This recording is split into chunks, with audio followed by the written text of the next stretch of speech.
Hello friends, हमने last classes में आपको स्टार्ट किया था थ्योरेटिकल डिस्ट्रीब्यूशन सीए फाउंडेशन का पार्ट सी, और हमने आपको 4 तक क्वेश्चन किया था। आज क्वेश्चन नंबर 5 करेंगे। क्वेश्चन नंबर 5 देखिएगा।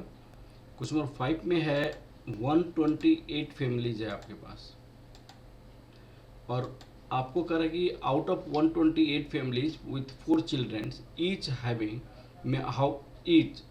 How many are expected to have at least one boy one girl, at least one boy one girl है। तो इसमें आपको 4 चिल्ड्रन का क्या सैंपल स्पेस हो सकता है? इसमें आपको 1 बॉय 1 गर्ल है। इसमें क्या सैंपल स्पेस हो सकता है उसको बारे में पहले सोचनी है। तो या तो आपको क्या हो सकता है, चारों का चारों बॉय हो सकता है, बॉय हो सकता है, ये केसेस हो सकता है।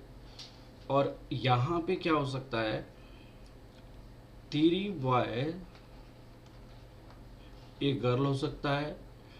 उन्होंने कहा कि 2 बॉय 2 गर्ल हो सकता है। और यहाँ पे क्या हो सकता है, आपको 1 बॉय गर्ल हो सकता है, और यहाँ पे 4 बॉय गर्ल हो सकता है। ये वाला सैंपल स्पेस बन जाएगा आपका। अब आपको ये कितने वे से लिखा जा सकता है, तो 4 फैक्टोरियल डिवाइडेड बाई 4 फैक्टोरियल हो जाएगा। 4 फैक्टोरियल डिवाइडेड बाई 4, यहाँ पे 4 factorial divided by 2 factorial into 2 factorial, repeated वाले को 3 फैक्टोरियल इंटू 1 फैक्टोरियल। यहाँ पे 4 फैक्टोरियल 2 फैक्टोरियल इंटू 2 फैक्टोरियल, यहाँ पे 4 फैक्टोरियल 3 फैक्टोरियल, और यहाँ पे 1 फैक्टोरियल, यहाँ पे 4 फैक्टोरियल 4 फैक्टोरियल। कहने का मतलब ये है कि अगर यहाँ पे 3 बार रिपीट है, 3 बार, तो 3 फैक्टोरियल हो जाएगा, और 1 अलग है। यहाँ पे 2 रिपीटेड है, तो इसलिए 2 फैक्टोरियल हो जाएगा। यहाँ पे 3 अलग है, तो 3 फैक्टोरियल। जैसे मान लीजिए एप्पल जो लिखा जाता है, एप्पल कितने तरीके से लिखा जा सकता है? 5 फैक्टोरियल, 1 2 3 4 5, ठीक है ना। अब 5 divided by 2 factorial, why? Because of 2 factorial. यहाँ पे 2p है, 2p है, रिपीटेड से डिवाइड करते हैं यहाँ पे, तो ये 1 हो जाएगा, यहाँ पे 4 हो जाएगा, यहाँ पे 4 into 3 into 2 divided by 2 into 2 that equal to, यहाँ पे 6 हो जाएगा, और यहाँ पे आपको 4 into 3 factorial that equal to 3 factorial, ये 4 हो जाएगा, यहाँ पे 1 हो जाएगा। तो नंबर ऑफ सैंपल स्पेस हमारे पास, आपके पास कितना? 1 प्लस 4 प्लस 6 प्लस 4 प्लस 1, आपका हो जाएगा ये 16 हो जाएगा। और जिसमें एटलीस्ट, इसमें क्या बोला? एटलीस्ट 1 बॉय बोला गया, at least 1 boy 1 boy 1 girl, at least 1 boy 1 girl में ये भी आ जाएगा। नंबर ऑफ फेवरेबल इवेंट्स क्या हो जाएगा? ये 4 हो जाएगा, 6 हो जाएगा, 4 हो जाएगा, ये। तो आपको ये टोटल कितना हो जाएगा? 14 हो जाएगा। मीन्स आपको चारों बॉय नहीं होनी चाहिए, चारों गर्ल्स नहीं होनी चाहिए, एटलीस्ट तो 14। तो आपकी रिक्वायर्ड प्रोबेबिलिटी कितनी हो जाएगी? 14/16 ये हो जाएगा। एक तो तरीका ये है आपको निकालने का। दूसरा तरीका आप क्या कीजिए, दूसरा तरीका ये है कि आप कितने तरीके से लिख सकते हैं उसको बनाइए। ये आपको एक तरीके से लिखा जा सकता है, ये आपको 4 तरीके से लिखा जा सकता है, ये आपको 6 तरीके से लिखा जा सकता है, ये आपको 4 तरीके से लिखा जा सकता है, ये आपको 1, ये आपको टोटल नंबर ऑफ इवेंट, आपको फेवरेबल नंबर ऑफ इवेंट्स ये हो गया। उसके बाद आपकी ये इस तरीके से लिखा जा सकता है। तो मैंने आपको 2 तरीके से इस क्वेश्चन को सॉल्व करने का तरीका बताया, ठीक है ना। अब एक क्वेश्चन देखिए, यहाँ पे बोला है 10 independents rolling of bias die. Bias die का मतलब होता है कि ऐसा डाई जिसमें हमारे पास किसी एक पार्टिकुलर आने की फेवरेबल केसेस ज़्यादा होता है।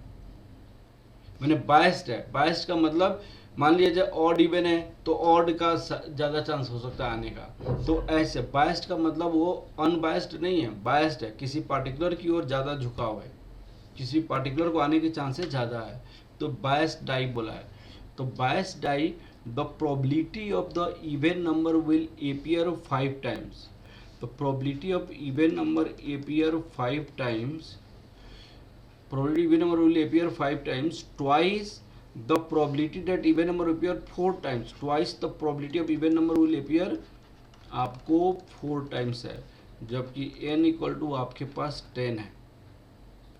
ये क्वेश्चन आपको दिया हुआ है। फिर आपसे क्या पूछा हुआ है, व्हाट इज द, आपसे क्वेश्चन क्या पूछा है, what is the probability that even number will appear twice 8 rolls. तो probability of x equal to 2 जबकि n इक्वल टू 8 है। तो यहाँ पे probability of success, probability of failure निकालना पड़ा। अब वह हम कहाँ से निकालेंगे, हम इस इंफॉर्मेशन को यूज करके probability of failure, probability of success निकालेंगे। तो 10c5 यहाँ पे p to the power 5 q to the power 5 कर देंगे, यहाँ पे two 10c4 p to the power 4 q to the power 6 लिखेंगे। तो 10 फैक्टोरियल हो जाएगा यहाँ पे, और यहाँ पे 10 फैक्टोरियल के बाद यहाँ पे कितना हो जाएगा, 5 फैक्टोरियल इंटू 5 फैक्टोरियल। p की पावर यहाँ पे देखिएगा 4 है, यहाँ पे 5 है, तो यहाँ पे p हो जाएगा। यहाँ पे q आपको कितनी है, 5 है, तो यहाँ 2 into 10 factorial that equal to 4 factorial into 6 factorial that equal to q हो जाएगा यहाँ पे। अब सुनिए, अब ये 10 और 10 कैंसिल हो जाएगा यहाँ पे, और ये हम क्या लिख सकते हैं, 5 into 4 factorial 5 factorial that equal to p 2 q, यहाँ पे 4 फैक्टोरियल 6 इंटू 5 फैक्टोरियल, ये इससे कट जाएगा, 4 फैक्टोरियल यहाँ पे है, 4 फैक्टोरियल यहाँ पे कैंसिल हो जाएगा। तो अल्टीमेट ये क्या हो जाएगा, आपको p इक्वल टू क्या हो जाएगा, 2 into q divided by 6 that equal to 5। तो यहाँ ये 3 से कट जाएगा, p इक्वल टू 5/3 q हो जाएगा, और p plus Q equal to 5/3, p plus Q equal to 1 होता है, तो इससे हम p और q निकाल लेंगे। अब तो इसके बाद ये वाला निकालना तो बहुत आसान हो जाएगा हमारे लिए, ठीक है ना। अब देखिए मैंने कैसे निकाला, यहाँ पे आपको n इक्वल टू 10 ये इसको यूज किया, और यहाँ पे हमने ये किया, और ये हमारे पास p इक्वल टू 5/3 आ गया। अब p plus Q equal to this, तो this equal to this equal to p equal to 5/8। तो p इक्वल टू 5/8, तो q इक्वल टू कितना हो जाएगा, 5/3, p इक्वल टू 5/8, तो q इक्वल टू कितना हो जाएगा, 3p डिवाइडेड बाई 5, तो 3p इंटू 5/8q, तो 5 कैंसिल हो जाएगा, तो 3/8/q ये हो जाएगा, ठीक है। अब आपको क्या करनी है, यहाँ पे देखिए n 8 हो जाएगा, x 2 हो जाएगा, देश आदेश। तो प्रोबेबिलिटी ऑफ 2 सक्सेस क्या होगा, 8c2 5/3 देश। इसको सॉल्व करेंगे, और सॉल्व करने के बाद हमारे पास ये आंसर हो जाएगा, ठीक है ना बेटा। तो इस तरह हमने ये क्वेश्चंस 5 नंबर और 6 नंबर क्वेश्चंस कंप्लीट किया। नेक्स्ट क्लास में बाकी क्वेश्चन करेंगे।